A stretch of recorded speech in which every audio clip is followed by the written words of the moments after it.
അപ്പം ഞാൻ രാത്രി 10 മണിയുടെ ഷോയ്ക്ക് എനിക്ക് തോന്നിയൊരു ഡ്രസ്സ് ഇട്ടിട്ട് അതും അമ്മയുടെ കൂടെ പോയതാണ്. എല്ലാവരും അല്ല ഞാൻ പറയുന്നത്, ഒരു പെർട്ടിക്കുലർ മീഡിയ ഉണ്ട് എപ്പോഴും എന്താണോ മോശം അത് മാത്രം ഇടുന്നത്. എല്ലാവരും പറയും രണ്ട് സ്ത്രീകൾ തമ്മിൽ ചേരില്ല എന്നൊക്കെ പറയുന്ന ഇതൊക്കെ ആരാ പറയുന്നതെന്ന് എനിക്ക് അറിഞ്ഞൂടാ. പണ്ടോട്ടേ പറഞ്ഞുണ്ടാക്കിയ സാധനങ്ങളാണ്. ഇപ്പം സിനിമയിലൊക്കെ ആണെങ്കിൽ തന്നെ ചില ചേട്ടന്മാരൊക്കെ ഇരുന്ന് ഇങ്ങനെ കഥ പറയുമ്പോൾ ഞാൻ വിചാരിക്കും ഇതൊക്കെ വേറെ പണിയൊന്നുമില്ലേ, ഇവരെന്തിനാണ്, അപ്പം ഇവര് എന്തൊക്കെ കഥയാണ് ഉണ്ടാക്കുന്നത്, ആരെ കാണിക്കാനാന്നുള്ളൊരു ചോദ്യം ഉണ്ടല്ലോ. നമ്മൾ ആരെയും കാണിക്കാൻ വേണ്ടിയല്ല. പൂജ മോഹൻരാജിൻ്റെ എഡീഷൻ കണ്ടു എന്ന് പറഞ്ഞിട്ട് ഒരു സാധനം, അതിൻ്റെ അടിയിൽ അങ്ങനത്തെ മോശം കമൻസ് ഒന്നും വന്നില്ല. ആക്ച്വലി എനിക്ക് ഭയങ്കര സന്തോഷം തോന്നിയത്, ചിലപ്പോൾ ഈ പ്രസ് മീറ്റിലൊക്കെ ഇരിക്കുമ്പോഴേ നമ്മുടെ അടുത്ത് അങ്ങനെ ചോദ്യങ്ങളൊന്നും ചോദിക്കാറില്ല. നമ്മളവിടെ ഇരിക്കുകയാണ് ഒരു പ്രസ് മീറ്റിൽ ചുമ്മാ. ഒരു പേഴ്സണിനെ സ്വന്തം ആയിട്ടുള്ള ഒരു സ്പേസ് കൊടുക്കുക എന്നുള്ളത് വളരെ ഇമ്പോർട്ടൻ്റ് ആണ്. അപ്പോഴാണ് ചിലപ്പോൾ അത് വേറെ വഴിയൊക്കെ പോയിട്ട് തിരിച്ച് ഈ വഴിയിലോട്ട് തന്നെ വരുമായിരിക്കും. പക്ഷെ അതിനുള്ള സ്പേസിൽ ആ ഒരു ജേർണിയിൽ അയാളും കുറേ കാര്യങ്ങൾ പഠിക്കുമായിരിക്കും. Hello and welcome. എന്നാ എന്നോട് പറയല് ഇന്നത്തെ നമ്മുടെ ഗസ്റ്റ് പൂജ മോഹൻരാജാണ്. വെൽക്കം. എന്താണ് പുതിയ വിശേഷം? എന്താണ് വിശേഷം? ഇങ്ങനെ മരണമാസ് റിലീസായി. ഞാൻ അടുത്ത മാസം പടക്കളം എന്ന് പറഞ്ഞിട്ട് പടം വരാനുണ്ട്. അതൊക്കെ തന്നെ ഞാൻ പടം ചെയ്യുന്നുണ്ട്. പൂജ എല്ലാവരും എനിക്ക് തോന്നുന്നു ഏറ്റവും കൂടുതൽ ആ ഒരു ശ്രദ്ധ വന്നത് അല്ലെങ്കിൽ ലൈഫിലൊരു ടേണിംഗ് പോയിന്റ് വന്നത് നമ്മുടെ ഫ്രീഡം ഫൈറ്റിലൂടെ ആയിരുന്നു. അതെ, അത്രേ. അപ്പോൾ ആ ഒരു റോള് ചെയ്യുന്ന സമയത്ത് അത്രയും വിചാരിച്ചിരുന്നോ ആളുകൾ ഇത്രയും സ്വീകരിക്കും? നമ്മൾ യൂഷ്വലി നമ്മൾ അങ്ങനെ ഒരു ക്യാരക്ടറിനെ നമ്മൾ നോർമലി ആണെങ്കിൽ നമ്മൾ എപ്പോഴും കാണുന്ന ഒരു ക്യാരക്ടർ, പക്ഷെ ഒരു സിനിമയിലൂടെ നമ്മൾ അങ്ങനത്തെ ഒരു ക്യാരക്ടറിനെ കാണുന്നത് ഭയങ്കര റെയറാണ്. അപ്പം വിചാരിച്ചിരുന്നോ? അതിനെക്കാട്ടി വിചാരിച്ചതെന്ന് വെച്ചാൽ എനിക്ക് അറിഞ്ഞൂടാ. എന്താ വെച്ചാൽ നമ്മൾ അതൊക്കെ ചെയ്യുമ്പോഴത്തേക്ക് ഒന്നും പ്രതീക്ഷയൊന്നുമല്ല. അത് കിട്ടിയ പണി മര്യാദയ്ക്ക് ചെയ്യുക. അത് കണ്ടിട്ട് അതിൽ കൂടെ വർക്ക് ചെയ്ത ആൾക്കാർക്ക് എന്നെ വീണ്ടും വിളിക്കാൻ തോന്നണേ, അവർ വേറൊരു വർക്ക് ചെയ്യുമ്പോൾ അവർക്ക് വിളിക്കാൻ തോന്നണേ, അതുകൊണ്ട് മര്യാദയ്ക്ക് പണിയെടുക്കുക, അങ്ങനെയുള്ളൊരു ചിന്തയായിരുന്നു. മോർ ദാൻ ശരിക്കും എനിക്ക് ആദ്യം ചെയ്തു തുടങ്ങിയപ്പോൾ ഈ ആൾക്കാർ നമ്മളെ ഭയങ്കരമായിട്ട് സ്വീകരിക്കണം, എന്നാലേ നമുക്ക് ഇതിൽ നിലനിൽക്കാൻ പറ്റൂ, ആ ഒരു ചിന്ത വളരെ കുറവായിരുന്നു. അതെനിക്ക് തോന്നുന്നു എനിക്ക് ആവേശവും രോമാഞ്ചമൊക്കെ സംഭവിച്ചപ്പോൾ ഈ ആൾക്കാർ കുറേയും കൂടെ അറിഞ്ഞു തുടങ്ങിയപ്പോഴാണ് അതിൻ്റെ ഒരു വ്യത്യാസം എനിക്ക് മനസ്സിലായി തുടങ്ങിയത്. അല്ലാതെ പുറത്ത് നിൽക്കുന്ന സമയത്തും നമ്മൾ ഏത് ജോലിയെ പോലും ഒരു ജോലി, അപ്പം നമ്മളത് ചെയ്യുന്നു, തിരിച്ച് വീട്ടിൽ പോകുന്നു, അങ്ങനത്തെ രീതിയിലായിരുന്നു ഞാൻ ഇതിനെയും കണ്ടുകൊണ്ടിരുന്നത്. അങ്ങനെ ആയിരിക്കും എന്നാണ് ഞാൻ വിചാരിച്ചുകൊണ്ടിരുന്നത്. പക്ഷേ ഈ ഒരു മേഖലയിൽ ആൾക്കാർക്ക് നമ്മൾ ഇഷ്ടപ്പെട്ട് കഴിഞ്ഞാലുള്ള ഗുണവും അതിൻ്റെ ഒരു സന്തോഷമൊക്കെ ഈ സ്കെയില് കൂടുമ്പോഴാണ് മനസ്സിലാക്കിയത്. ഫ്രീഡം ഫൈറ്റിൻ്റെ സമയത്ത് അതൊന്നുമില്ല, മര്യാദയ്ക്ക് പണിയെടുക്കുക, ഇനിയും വേറെ ജോലി കിട്ടുക, അത് തന്നെ ഉണ്ടായിരുന്നുള്ളൂ. നമ്മുടെ ഈ രോമാഞ്ചമാണെങ്കിലും ആവേശമാണെങ്കിലും അത്രയും സമയത്ത് ഈ ചെക്കന്മാരുടെ സംഘം ഫുള്ള് തിയേറ്ററിനെ ഇളക്കിക്കൊണ്ടിരിക്കുന്ന സമയത്ത് ഒരാൾ ഇങ്ങനെ കയറി വരുക, തിയേറ്റർ ഫുള്ള് ബഹളമാണ്. ആ ഒരു സീനിൽ തന്നെ, പൂജയുടെ സീനിൽ, അതിപ്പോ രോമാഞ്ചം നോക്കിയാലാണെങ്കിലും ആവേശം നോക്കിയാലായാലും പൂജയുടെ സീനിന് മൊത്തത്തിൽ തിയേറ്ററിനെ ഇളക്കാൻ പറ്റിയിട്ടുണ്ട്. അപ്പൊ വിത്ത് ഫാമിലി ആണോ അതോ ഒറ്റയ്ക്കായിരുന്നോ ആ കയ്യടികളും ഒക്കെ എക്സ്പീരിയൻസ് ചെയ്തത്? ആ സമയത്ത് ആ 2 സിനിമ ഇറങ്ങുന്ന സമയത്ത് അമ്മ നാട്ടിലുണ്ടായില്ല, അതുകൊണ്ട് ഞാൻ ഒറ്റയ്ക്കാണ് കണ്ടത്. പൂജ എങ്ങനെയാണ് അത് എൻജോയ് ചെയ്തത്? ശരിക്കും പറയാം ഫസ്റ്റ് ഡേ ഇപ്പൊ രോമാഞ്ചം ഫസ്റ്റ് ഡേ പോയ സമയത്ത് ആ ഒരു കയ്യടികൾ, രോമാഞ്ചമാണല്ലോ ആദ്യം ഇറങ്ങിയത്, അത് എക്സ്പെക്ട് ചെയ്തുകൊണ്ടാണോ പോയത്? ഞാൻ അങ്ങനെ പ്രതീക്ഷിക്കുന്നൊന്നുമില്ല. പക്ഷെ എനിക്ക് ആ രോമാഞ്ചം എന്തായാലും വിജയിക്കണം എന്നൊരു ഭയങ്കര ഒരു ആഗ്രഹം ഉണ്ടായിരുന്നു. എന്താ വെച്ചാൽ ഞാൻ ആകെ ഒരു ദിവസമാണ് ഷൂട്ട് ചെയ്തേക്കണേ. പക്ഷെ ഇവരെല്ലാവരും ആ ഒരു പ്രോസസ്സിൽ കൂടുതൽ അറിഞ്ഞപ്പം ഇവർ ചെയ്യുന്നൊരു സിനിമ നന്നായിട്ട് വിജയിക്കണം എന്ന് വെച്ചാൽ അത് ഇറങ്ങാൻ ആദ്യം കുറച്ചുകൂടി ബുദ്ധിമുട്ടൊക്കെ ഉണ്ടായിരുന്നു. അപ്പോൾ ഇത് ഇറങ്ങിയിട്ട് എല്ലാവർക്കും നല്ലത് വരണം, അത് സംഭവിച്ചു. അപ്പോൾ ആ സിനിമ മൊത്തത്തിൽ കണ്ടപ്പോൾ എനിക്കും എക്സൈറ്റഡ് ആയിരുന്നു ആ സിനിമ എന്താന്ന് കാണാൻ മുഴുവനായിട്ട്. അപ്പോൾ എനിക്ക് കണ്ടപ്പോൾ ഞാൻ ഒത്തിരി എൻജോയ് ചെയ്തു. അപ്പൊ ആ സിനിമ കണ്ടതിന്റെ ഒരു സന്തോഷമായിരുന്നു മോർ ദാൻ ആ ഒരു പാട്ടിനേക്കാളും മൊത്തത്തില് സിനിമ വിജയിച്ചു എന്നുള്ളൊരു സന്തോഷമായിരുന്നു. എനിക്ക് ഓർമ്മയുണ്ട് ഈ രോമാഞ്ചം ഇറങ്ങിയിട്ട് അന്ന് രാത്രി MG റോഡിലൊക്കെ ബ്ലോക്ക് രാത്രി 11:30 കവിതയുടെ ഫ്രണ്ടില്. അപ്പൊ അത് കണ്ടപ്പോ വലിയൊരു പ്രോജക്റ്റിന്റെ ഭാഗമായിരുന്നു. ഈ സിനിമ ഇത്രയും സ്വീകരിക്കുന്നുണ്ടല്ലോ, അത് അങ്ങനെ ഒരു സന്തോഷം എനിക്ക് ഭയങ്കര തോന്നിയായിരുന്നു. പൂജയുടെ ആ ലൈഫിനെ കുറിച്ച് നമുക്ക് അധികം അറിയില്ല. എന്തായിരുന്നു പൂജയുടെ ചൈൽഡ്ഹുഡ്? സാധാരണ ഒരു മീൻസ് ഒരു ഇച്ചിരി ഇൻട്രോവേർട്ടഡ് ആയിട്ടുള്ള ഒരു ആളായിരുന്നു. ഇപ്പോഴും ആണ് ആക്ച്വലി. ഇങ്ങനെ വളരെ ഞാൻ സെലക്റ്റീവായിട്ടാണ് ആൾക്കാരായിട്ട് ഇടപഴകുന്നത്.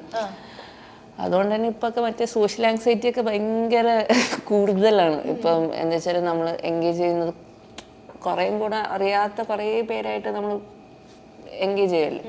അപ്പം അങ്ങനെ അമ്മ ഒരു നാടക ക്ലാസ്സിൽ കൊണ്ടാകുന്നു. അങ്ങനെ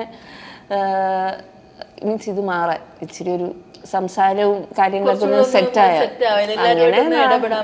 അങ്ങനെ നാടകം ജീവിതത്തിന്റെ ഭാഗമാകുന്നു. പിന്നെ ഞാൻ കോളേജൊക്കെ ഡൽഹിയിലായിരുന്നു. ഞാൻ എക്കണോമിക്സ് ആയിരുന്നു പഠിച്ചത്. എനിക്ക് IAS എഴുതണം അങ്ങനെയൊക്കെയായിരുന്നു ആദ്യം. പിന്നെ അവിടെയും പിന്നെയും നാടകം പരിപാടിയായിട്ട് പോയപ്പോഴത്തേക്ക് ഞാൻ തീരുമാനിച്ചു ഓക്കെ മാസ്റ്റേഴ്സ് തിയേറ്ററിൽ തന്നെ ചെയ്തു. പിന്നെ സിംഗപ്പൂർ ഒരു 3 year ആക്ടിങ് പ്രോഗ്രാം ചെയ്തു.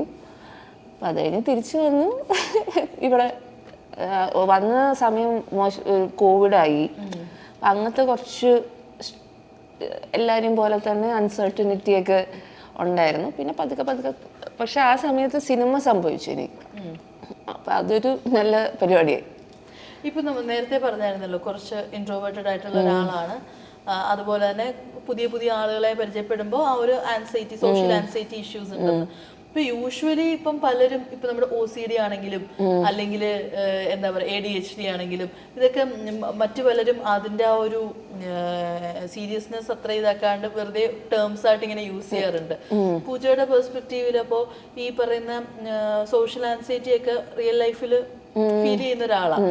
അപ്പോൾ എന്താണ് പൂജയുടെ പെർസ്പെക്റ്റീവ്? ഇങ്ങനെ അല്ല, ഈ വെറുതെ ത്രൂ അറൗണ്ട് ചെയ്യുന്നതിൽ എനിക്ക് ഭയങ്കര എതിർപ്പുണ്ട്. എന്താ വെച്ചാൽ ചുമ്മാ എന്താ പറയുക, എന്താ വെച്ചാൽ എനിക്ക് കുറേ പേരറിയാം ഇങ്ങനത്തെ കണ്ടീഷൻസ് റിയൽ ലൈഫിൽ ഡീൽ ചെയ്യുന്ന ആൾക്കാർ. അത് ADHD അതിൻ്റെ ഒരു സ്പെക്ട്രം എന്നാണല്ലോ അതിന് പറയാം. ഇത് ഇന്നത് എന്നല്ല, അതായത് ആ ഒരു റേഞ്ചിൽ എന്തും ബിഹേവിയറൽ സൈക്കാട്രിക് ഡിസോർഡേഴ്സ് ഉള്ള ഒരാൾക്കാർ ആ സ്പെക്ട്രത്തിൻ്റെ ഉള്ളിലാണ്. അപ്പോൾ ഇത് വളരെ സീരിയസ് ആയിട്ടുള്ള ഒരു ഏരിയ ആണ്. അപ്പം പക്ഷെ എല്ലാവർക്കും ഈ ബോർഡർ ലൈനായിട്ട് എന്തെങ്കിലുമൊക്കെ ഒരു മനുഷ്യന്മാരായിട്ട് ജനിക്കുമ്പോൾ എന്തെങ്കിലുമൊക്കെ പ്രശ്നങ്ങൾ ചിലപ്പോൾ ഉണ്ടാവും. അതിൻ്റെ ഒരു അങ്ങോട്ടും ഇങ്ങോട്ടും മീൻസ് അതിൻ്റെ എക്സ്ട്രീംസിലോട്ട് പോകുമ്പോഴാണ് നമുക്ക് ഇങ്ങനെ മെഡിക്കൽ ഹെൽപ്പൊക്കെ വേണ്ടി വരുന്നത്. അപ്പം അപ്പം അത് വെറുതെ അങ്ങ് യൂസ് അറൗണ്ട് ചെയ്യുന്ന ഒരു സാധനമല്ല എന്ന് തോന്നാറുണ്ട്. അത് ഇച്ചിരി സീരിയസ് ആയിട്ട് തന്നെ കൺസിഡർ ചെയ്യേണ്ട കാര്യമാണ്. പിന്നെ എനിക്ക് തോന്നുന്നു പൊതുവേ ജീവിതത്തിൽ എല്ലാവർക്കും ആൾക്കാരെ ഒന്ന് സെൻസിറ്റീവായിട്ട് പെരുമാറി കഴിഞ്ഞാൽ നല്ലതായിരിക്കും. അല്ലെങ്കിൽ ആൾക്കാരെ വെറുതെ വിട്ടാൽ നല്ലതായിരിക്കും എന്ന് എനിക്ക് തോന്നാറുണ്ട്. എന്താ വെച്ചാൽ ഇപ്പം നമ്മൾ നിൽക്കുന്ന മേഖലയിലൊക്കെ തോന്നാറുണ്ട് ചിലപ്പോൾ ഈ പ്രസ് മീറ്റിലൊക്കെ ഇരിക്കുമ്പോഴേ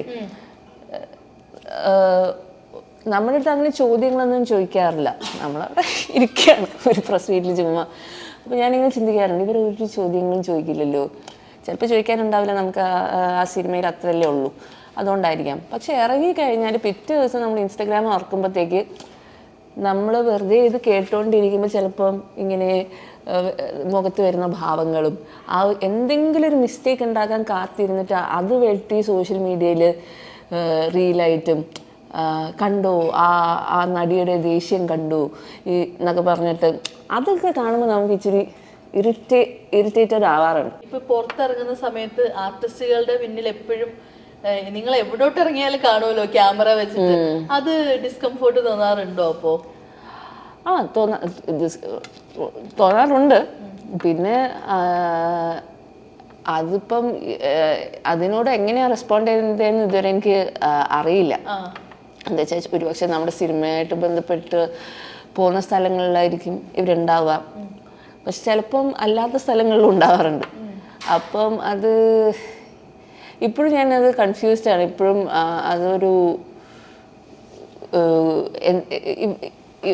എന്താ വെച്ചാൽ ഏറ്റവും നമ്മൾ ഫെയിൽ ചെയ്യാൻ വേണ്ടി ആഗ്രഹിക്കുന്ന ഒരു ആൾക്കാരായിരുന്നു എന്ന് എനിക്ക് ചിലപ്പോൾ തോന്നിയിട്ടുണ്ട്. എന്തെങ്കിലും ഒരു നമ്മളൊന്ന് വീഴാൻ പോകുന്ന പോലെ ആയാലോ, അല്ലെങ്കിൽ എന്തെങ്കിലും ഡ്രസ്സ് എന്തെങ്കിലും പറ്റിയാലോ ഒക്കെ ആ മൊമെന്റ് പിടിക്കാൻ വേണ്ടി ഇവർ വെയിറ്റ് ചെയ്യുന്ന പോലെ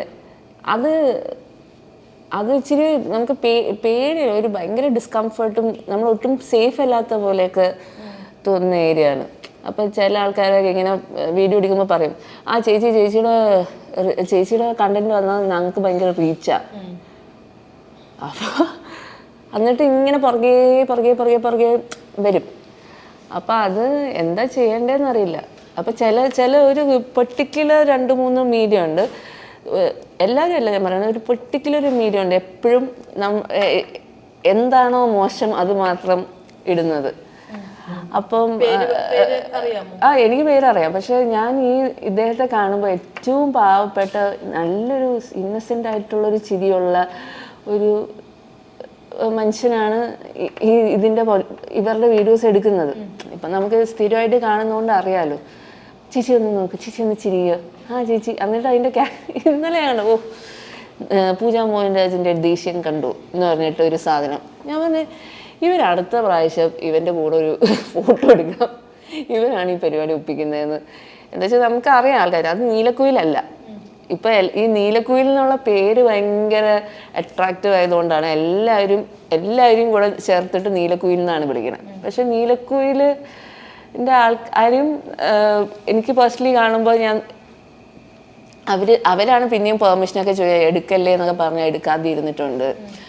അപ്പം ഇത് എല്ലാവരും അപ്പോൾ ഈ നീലക്കുയിലിൻ്റെ പുറകിൽ ഒളിക്കുന്ന പോലെയാണ് എനിക്ക് തോന്നിയിട്ടുള്ളത്.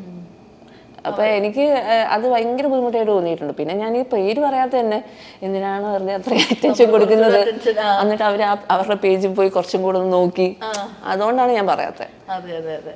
അപ്പോൾ ഏറ്റവും കൂടുതൽ പൂജയ്ക്ക് ഫീൽ ചെയ്തിട്ടുള്ള അത്രയും ഓക്വേർഡ് ആയിട്ടുള്ള ഒരു സിറ്റുവേഷൻ എന്താണ്? ഇവർ വന്ന് മീൻസ് ഒട്ടും പ്രതീക്ഷിക്കാതെ ഇവർ വന്നിട്ടുള്ള അങ്ങനത്തെ സിറ്റുവേഷൻസ്? ഞാനും അമ്മയും കൂടെ ഒരു ദിവസം രാത്രി, ക്രിസ്മസിൻ്റെ ദിവസം തോന്നുന്നു, അപ്പോൾ റൈഫിൾ ക്ലബ്ബ് കാണാനാണ് പോകുന്നത്. എനിക്ക് തോന്നുന്നു അന്ന് മാർക്കോ റിലീസായ ദിവസമാണെന്ന് തോന്നുന്നു. മാർക്കോവും പിന്നെ വേറെ 2 പടങ്ങൾ, ക്രിസ്മസ് പടങ്ങൾ ഓടുക. അപ്പം ഞാൻ രാത്രി 10 മണിയുടെ ഷോയ്ക്ക് എനിക്ക് തോന്നിയൊരു ഡ്രസ്സ് ഇട്ടിട്ട്, അതും അമ്മയുടെ കൂടെ പോയതാ, രാത്രിയും കൂടെയാണ്. അപ്പം നമ്മൾ ഇങ്ങനെ പ്രതീക്ഷിക്കുന്നില്ലല്ലോ. അപ്പോൾ അന്ന് എന്തോ ഒരു ന്യൂഡിൽ സ്ട്രാപ്പ് ഡ്രസ്സായിരുന്നു. അപ്പോൾ അത് ഇങ്ങനെ വേറെ വിയേർഡായിട്ടുള്ള ആംഗിളിന് ഷൂട്ട് ചെയ്തിട്ട് ഞാൻ മാർക്കോ കാണാൻ വേണ്ടി പോയപ്പോൾ ഞാൻ മിക്കപ്പോഴും സിനിമ കാണുന്ന ഫോറമോളിലാണ്. അപ്പോൾ അങ്ങനെ കണ്ടിട്ടുണ്ട്. അപ്പോൾ അത് എന്നെക്കാട്ടി കൂടുതൽ എൻ്റെ അമ്മയ്ക്കൊക്കെയാണ് അത് വിഷമായിട്ടുള്ളത്. അതിനാണ് എനിക്കൊന്ന് കുറേ നെഗറ്റീവ് കമന്റ്സ് ഒക്കെ. എന്താ വെച്ചാൽ ഞാനത് ഇവരവിടെ നിൽക്കുമെന്ന് വിചാരിച്ചിട്ടോ, ഞാൻ ആക്ച്വലി ഭയങ്കര അപ്സെറ്റ് ആയിപ്പോയായിരുന്നു. ഇത് എന്താ വെച്ചാൽ രാത്രി നമ്മൾ സിനിമ, ഞാനും അമ്മ സിനിമ ഫുള്ളായിട്ട് ഡ്രസ്സ് ഇട്ടിട്ട് പോകുന്നു. പിന്നെ ആ സംഭവം കഴിഞ്ഞിട്ട് ഞാൻ ഭയങ്കര ഫുൾ സ്ലീവ് ഷർട്ടും മറ്റൊക്കെ ഇട്ടിട്ട് പോയി. അപ്പോൾ എന്നിട്ട് അതിൻ്റെ അടിയിലും എന്താണിത്, സുഡിയോന്ന് ഷർട്ട് മേടിച്ചിട്ട് ഇടാണോ? അപ്പൊ പിന്നെ അന്നത്തോടെ ഞാൻ തീരുമാനിച്ചു, എനിക്ക് തോന്നി അല്ല, എനിക്ക് കംഫർട്ടബിൾ ആയിട്ടുള്ള വസ്ത്രങ്ങൾ ഇടുക എന്നുള്ളതാണ്. റീസെന്റ് പക്ഷെ പൂജയും ഒരുപാട് ഈ ബോഡി ഷെയ്മിങ് കമന്റ്സുകൾക്കൊക്കെ അത് നേരിടേണ്ടി വന്നു അല്ലേ ഈ ഒരു? പക്ഷെ എനിക്കത് അത്രയ്ക്ക് അങ്ങോട്ട് ബാധിക്കൂല. ബാധിക്കുന്നുണ്ടെങ്കിൽ തന്നെ അത് വളരെ ബാധിച്ചിട്ടേ ഇല്ല എന്നല്ല, പക്ഷെ എനിക്കിപ്പോൾ അത് ഭയങ്കര കോമഡി ആയിട്ടൊക്കെ ആണ് തോന്നുന്നത്. അതിന് അവർക്ക് ബോധമില്ലാത്തതുകൊണ്ടല്ലേ?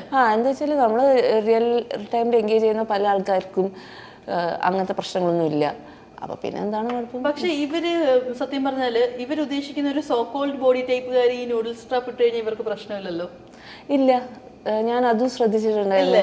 പക്ഷെ അത് ഞാൻ പറഞ്ഞു, അവരെ വെറുതെ വിടുന്നുണ്ടല്ലോ, സന്തോഷം. ഞാൻ ഇപ്പോൾ വളരെ യങ് ആയിട്ടുള്ള കുറേ കുട്ടികൾ പ്രൊമോഷനൊക്കെ ഇട്ട് കണ്ടപ്പം അതിൻ്റെ അടിയിൽ അങ്ങനത്തെ മോശം കമൻസ് ഒന്നും വന്നില്ല. ആക്ച്വലി എനിക്ക് ഭയങ്കര സന്തോഷം തോന്നിയത്. അവരെങ്കിലും ഇതൊന്നും ഒഴിവാക്കുന്നുണ്ടല്ലോ. പക്ഷെ അതിന് ഒരു 2 കൊല്ലം മുന്നേ ആണെങ്കിൽ എത്രയോ കുട്ടികൾ ഭയങ്കരമായിട്ട് എന്താ പറയുക എന്തൊക്കെ പറഞ്ഞിട്ടുണ്ട്. അതിപ്പോഴാണ് അറ്റ്ലീസ്റ്റ് അവർക്ക് തന്നെ അത് മാറി വന്നത്, ഏത് ബോഡി ടൈപ്പ് ആണെങ്കിലും.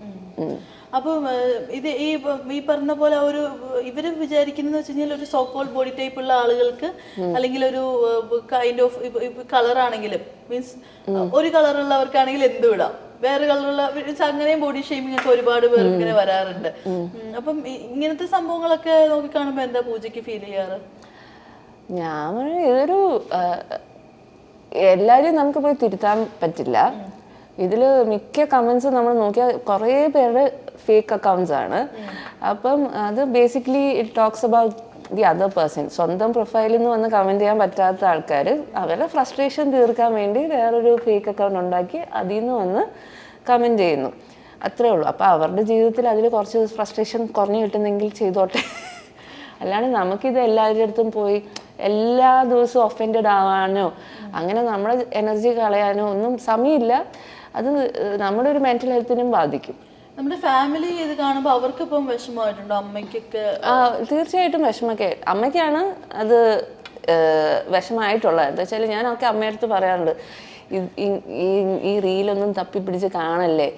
അവര് നമ്മൾ എൻ്റെ മോളെ റീല് അങ്ങനെ ആയിരിക്കും. അമ്മ പറയും അപ്പൊ വായിക്കുകയും ചെയ്യും. അപ്പം ഞാൻ പറഞ്ഞ അത് എത്രയോ പ്രാവശ്യം ഞാൻ പറഞ്ഞിട്ടുണ്ട് അമ്മയടുത്ത്, ഇതിലോട്ട് പോലെ ഇത് അമ്മയുടെ തീരുമാനമാണ് ഇതിരുന്ന് കാണാന്നുള്ളത്. പിന്നെ അപ്പം അമ്മ എന്നെ സങ്കടം മേടിച്ചു വെക്കുകയാണ്. എനിക്കൊന്ന് ഇപ്പൊ അത് പുള്ളിക്കാരിയൊക്കെ ഇമ്മ്യൂണായി തുടങ്ങിയിട്ടുണ്ട്. അപ്പൊ ഈ ഒരു മൂവി അല്ലെങ്കിൽ ഇങ്ങനെ ഒരു സോഷ്യൽ മീഡിയ ഇതിലോട്ട് വന്നപ്പോഴാണോ ഇങ്ങനത്തെ കമന്റ്സ് ഒക്കെ കേൾക്കാൻ തുടങ്ങിയിട്ടുള്ളത്? ഐ മീൻ ഇത്തരത്തിലുള്ള കമന്റ്സ് വന്നത് ഈ സോഷ്യൽ മീഡിയയിൽ പബ്ലിക് ഫിഗർ ആയതിനു ശേഷം? തീർച്ചയായിട്ടും നമ്മുടെ കൂടെ പഠിക്കുന്ന ആൾക്കാരോ അല്ലെങ്കിൽ എൻ്റെ ഫ്രണ്ട്സോ അല്ലെങ്കിൽ നമ്മുടെ കോമൺ സർക്കിൾസിലൊന്നും ഫാമിലിയിലോ ഒന്നും അങ്ങനത്തെ പ്രശ്നങ്ങളില്ല. ഡ്രസ്സിനെ ഒന്നും ജഡ്ജ് ചെയ്യാൻ വന്നിട്ടില്ല. ഇല്ല, എൻ്റെ അച്ഛൻ വരെ സാരിയോ സ്ലീവ്ലെസ് ബ്ലൗസ് ഒക്കെ ഇട്ടുകൊണ്ടിരുന്ന ആളാണ്, എൻ്റെ അച്ഛൻ്റെ അമ്മയൊക്കെ. ആ അപ്പൊ നമ്മുടെ വീട്ടിലത് വളരെ കോമൺ ആയിട്ടുള്ള ഒരു കാര്യമാണ്. അല്ലാണ്ട് ഒരിക്കലും എൻ്റെ അമ്മൂമ്മമാരോ എൻ്റെ അച്ഛമ്മയാണെങ്കിലും അമ്മൂമ്മയാണെങ്കിലും ഇവരാരും ഇങ്ങനത്തെ ഒരു കാര്യത്തിൽ ഒന്നും പറയാൻ വന്നിട്ടില്ല.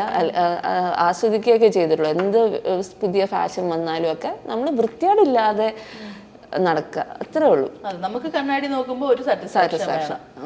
അത് ആരെയും കാണിക്കാനൊന്നുമല്ല. അത് നമ്മൾ ഈ ജനറലി ഈ ആരെ കാണിക്കാനാന്നുള്ളൊരു ചോദ്യം ഉണ്ടല്ലോ, നമ്മൾ ആരെയും കാണിക്കാൻ വേണ്ടിയല്ല, സ്വന്തം ഒരു സാറ്റിസ്ഫാക്ഷന് വേണ്ടിയാണ് ഡ്രസ്സ് ചെയ്യണമെന്നാണ് എനിക്ക് തോന്നിയിട്ടുള്ളത്. ഞാൻ ഏറ്റവും കൂടുതൽ നന്നായിട്ട് ഡ്രസ്സ് ചെയ്യാൻ ശ്രമിക്കുന്നതും എൻ്റെ സ്ത്രീ സൗഹൃദങ്ങളുടെ കൂടെ പോകുമ്പോഴാണ്. എന്താ വെച്ചാൽ അവരാണ് ഇടി നീ ഇങ്ങനെ നടക്ക് അത് നടക്ക്. ചെക്കന്മാരൊന്നും അതൊന്നും ശ്രദ്ധിക്കില്ല. ചിലപ്പോൾ അത് കൃത്യമായിട്ട് പറയാനും അറിയില്ലായിരിക്കും. അത് ദേ ആർ നോട്ട് ബോതേർഡ്. പക്ഷെ നമ്മുടെ ഒരു സ്ത്രീ സുഹൃത്തുക്കളാണെങ്കിൽ ഇതൊക്കെ അതിട് ഈ അതെ തീർച്ചയായിട്ടും. അപ്പം ഞാൻ ഏറ്റവും കൂടുതൽ ഡ്രസ്സപ്പ് ചെയ്യുന്നത് ഞാൻ എൻ്റെ ഗേൾസ് ആയിട്ടുള്ള ഫ്രണ്ട്സിൻ്റെ കൂടെ പുറത്ത് പോകുമ്പോഴൊക്കെ തന്നെയാണ്. വുമൻ ഫ്രണ്ട്ഷിപ്പിനെ കുറിച്ചിട്ട് എന്താ പറയാനുള്ളത്?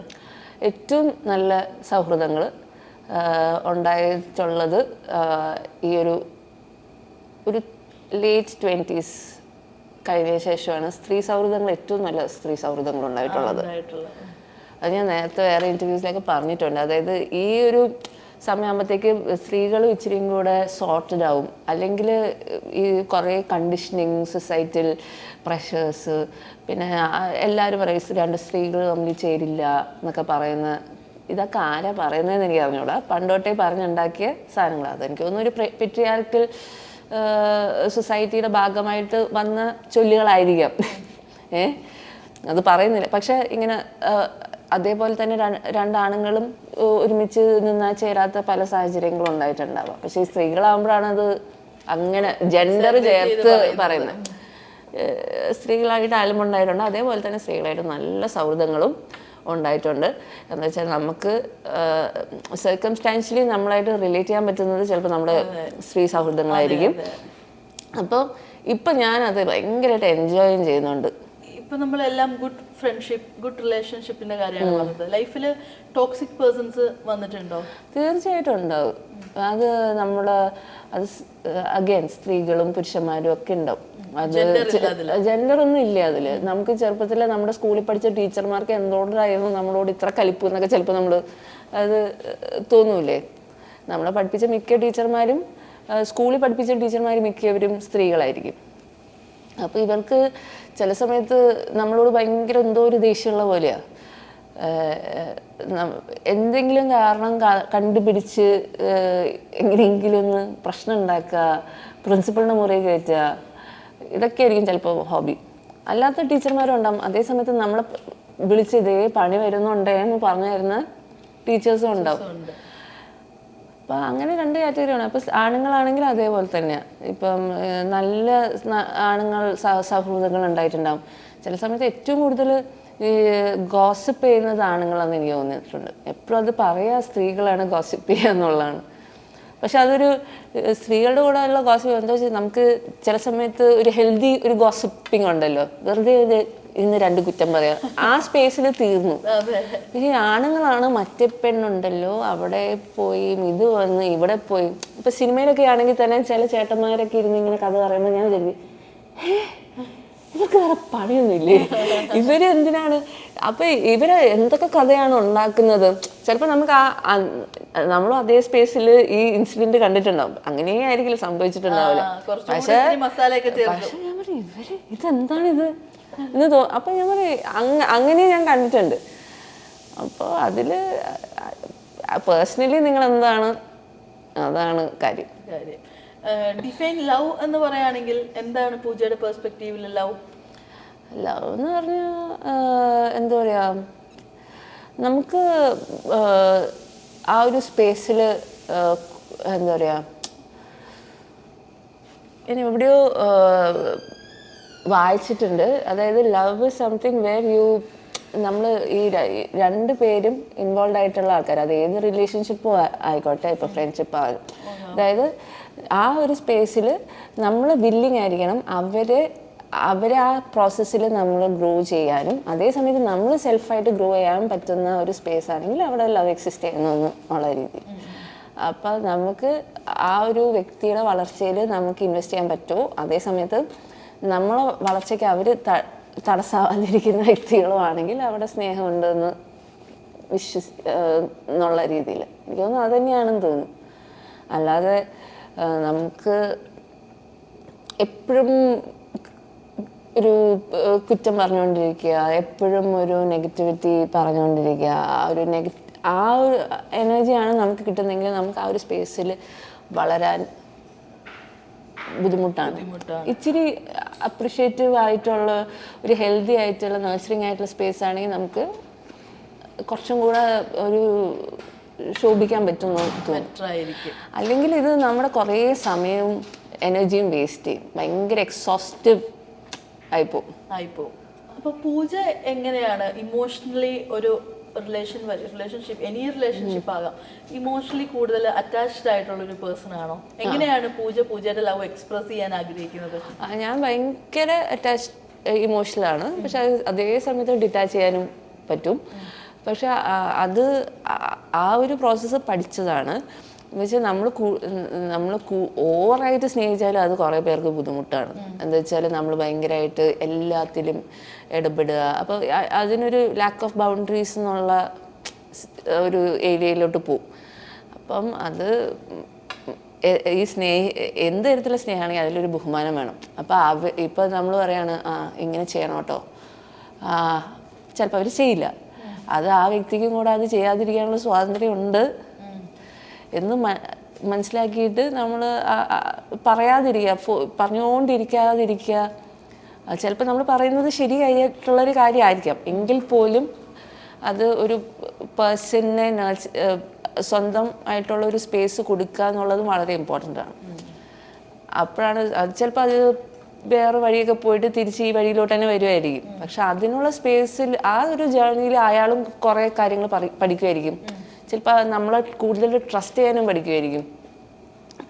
അപ്പോൾ അങ്ങനെ ആ ഒരു റെസ്പെക്റ്റ് മെയിൻറ്റെയിൻ ചെയ്ത് അറ്റാച്ച്മെന്റ് കാണിക്കുക, അല്ലെങ്കിൽ ഓവറായിട്ട് അറ്റാച്ച്ഡ് ആവാതിരിക്കുക. അതന്നെ. പിന്നെ എനിക്ക് പൂജയോട് ചോദിക്കാനുള്ളത്, പൂജയുടെ ഒരു ഇപ്പൊ നമ്മൾ ആലിയ ഭട്ടിന്റെ ഒക്കെ ഇന്റർവ്യൂല് കണ്ടിട്ട് എന്റെ റെസ്റ്റിംഗ് ഫേസ് ഇതാണെന്ന് പറയുന്നത്. എന്റെ റെസ്റ്റിംഗ് ബിച്ച് ഫേസ് ആണ്. അത് എങ്ങനെയാണ് ആ റെസ്റ്റിംഗ് ഫേസിൽ ആ ഒരു എക്സ്പ്രഷൻ? ദേഷ്യപ്പെട്ടിരിക്കുന്ന പോലെയാണോ? അതെ അതെ, ഗ്രംപിയാണ് ഞാൻ. ഞാൻ കുറച്ചു മുമ്പ് നമ്മൾ നടന്നു വന്നപ്പോ ഞാൻ ആൾ ദേഷ്യപ്പെട്ടാണോ വരുന്നത്? അത് ജനറലി അങ്ങനെ. അതാണ് എന്റെ റെസ്റ്റിംഗ് ഫേസ്. റെസ്റ്റിംഗ് ഫേസ് അതാണല്ലോ ഞാൻ പറഞ്ഞില്ലേ, ദേഷ്യം കണ്ടോ. നമ്മള് വീഡിയോസിൽ കാണുമ്പോൾ നമ്മൾ വിചാരിക്കും ആള് ദേഷ്യപ്പെട്ടിരിക്കാണോ ഇനി, നമുക്ക് മനസ്സിലാകുന്നില്ലല്ലോ. ഇല്ല, അത് എന്നായിട്ട് കുറെ പരിചയപ്പെട്ട് കഴിഞ്ഞാല് പിന്നെ ഞാനിതൊന്നും തിരുത്താനും പോകാറില്ല. അപ്പൊ എന്താണ് ലൈഫിൽ ഇനി വാട്ട് നെക്സ്റ്റ് പ്ലാനിങ്സ് എന്തെങ്കിലും ഉണ്ടോ? ഈ ഒരു ആക്ടിങ് തന്നെ ആണോ, അതോ കുറച്ചുകൂടെ എന്തെങ്കിലും കരിയർ ചേഞ്ച് എന്തെങ്കിലും കൊണ്ടുവരാൻ ആഗ്രഹിക്കുന്നു? അറിയില്ല, എങ്ങനെ ഇപ്പം ഇത് ഇങ്ങനെ നടക്കുന്നു, അപ്പൊ ഇതിന്റെ കൂടെ ഇങ്ങനെ പോവാണ്. അല്ലാത്തൊരു ലൈഫാണല്ലേ? പ്രീ പ്ലാൻഡ് അല്ല, അധികം പ്ലാൻ ചെയ്യാറില്ല, എക്സസീവ്ലി പ്ലാൻ. പക്ഷെ പ്ലാൻ ഉണ്ട്. എന്താ വെച്ചാൽ ഞാൻ ഇതന്നെയാണ് പഠിച്ച് അപ്പോൾ പിന്നെ ഇതന്നെയാണല്ലോ ഇതന്നെ ചെയ്യാൻ പറ്റുന്നുള്ളൂ എന്നുള്ളത് വലിയ സന്തോഷം. എന്നുവെച്ചാൽ പലർക്കും അത് സാധിക്കാറില്ല. അതുകൊണ്ട് വേറെ മാർഗമൊക്കെ തേടിപ്പോവേണ്ടി വരാറുണ്ട്. പക്ഷെ എനിക്ക് വേറെ കുറച്ച് ആഗ്രഹങ്ങളൊക്കെ ഉണ്ട് ഇതിൻ്റെ കൂടെ തന്നെ ചെയ്യണം എന്നുള്ള. അപ്പം അതൊക്കെ പതുക്കെ ഇവൻച്വലി ചെയ്യണം, സമയമാകുമ്പോൾ അതൊക്കെ നടക്കും എന്നാണ് തോന്നുന്നു.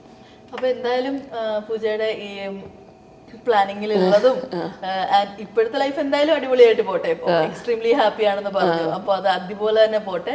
ആൻഡ് ഇനി വരാനിരിക്കുന്ന പ്രോജക്ട്സുകളാണെങ്കിലും പ്ലാൻ ചെയ്ത് വെച്ചേക്കുന്ന എല്ലാം അതുപോലെ തന്നെ നടക്കട്ടെ. All the best. Thank you.